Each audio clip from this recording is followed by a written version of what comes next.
10 things I learned after quitting my job without a backup plan. My name's Anna Lundberg. I'm the founder of One Step Outside, author of Leaving the Corporate 9 to 5 and host of the Reimagining Success podcast. And this week I wanted to revisit an article that I wrote initially around 6 months after quitting my job back in 2013. And it's one that has been very meaningful to me for a couple of reasons. One was that it was picked up by a number of media outlets, so Business Insider, Inc., Court, and Arianna Huffington over on Thrive Global. And this was my first foray into being published in the media, and really exciting for me, having always wanted to be a writer and of course getting a lot of publicity as a result.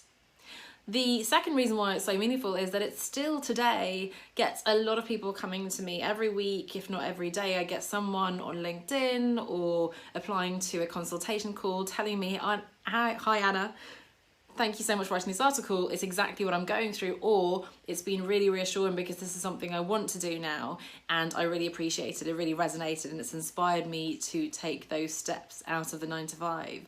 So if you want to listen to the full article, I'm actually going to be reading it on the podcast episode this week. So check out the Reimagining Success podcast on Thursday. There's a new episode every Thursday, so don't miss that.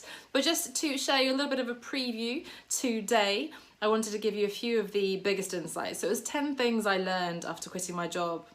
And the first one was that life on the other side isn't as scary as you think.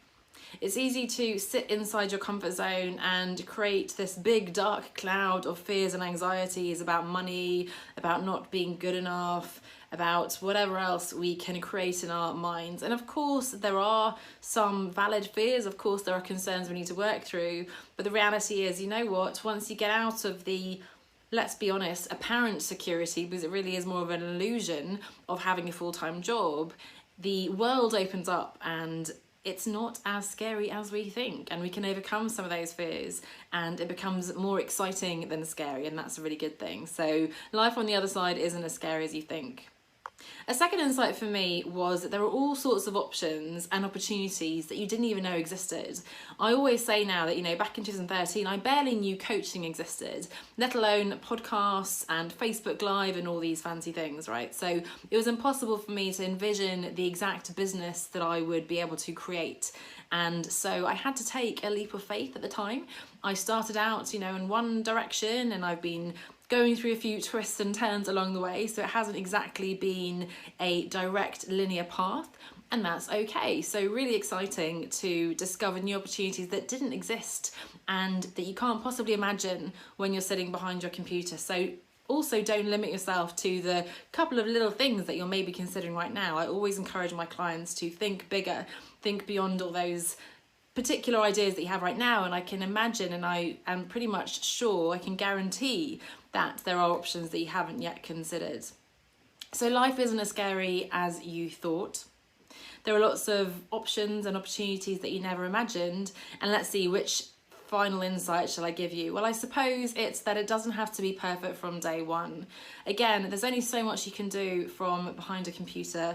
I'm all for visions and strategies, but the reality is we're going to have to swallow our ego, make a few mistakes. We're going to cobble something together. We're going to learn as we go, which is exciting in itself, a really steep learning curve. And that is okay. Embracing imperfection, being in it for the long haul, that is what's going to get you to having that sustainable, fulfilling business outside of the 9 to 5. So those are a few insights from my article. I'll post the article below so you can read it already now, but again, I will be reading it on the podcast episode. So check out Reimagining Success on Thursday. Happy reading, happy listening, and I'll see you next week. Bye for now.